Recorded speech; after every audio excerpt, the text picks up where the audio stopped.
Welcome to McPlum, simple solutions served daily. In this video, I will explain how to set up your new device. First, carefully unbox your new device and ensure all accessories are present.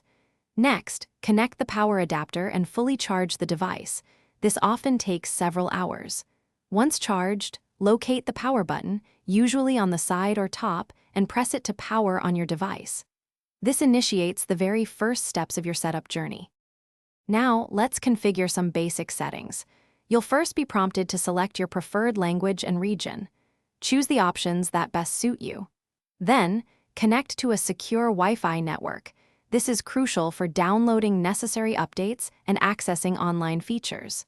Finally, review and accept the terms and conditions to proceed with the setup process. Next, focus on your account and security. You'll need to create a new user account or log in with an existing one. This account personalizes your experience. Crucially, set up a strong security measure like a password, PIN, or biometric option for protection.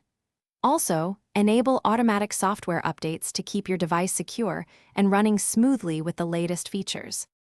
Finally, it's time for personalization and apps.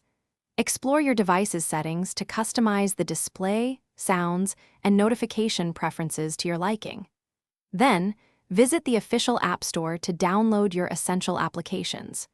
If you're upgrading, consider transferring important data from your previous device using a backup or a cloud service for a seamless transition. Thanks for watching. Stay juicy and subscribe.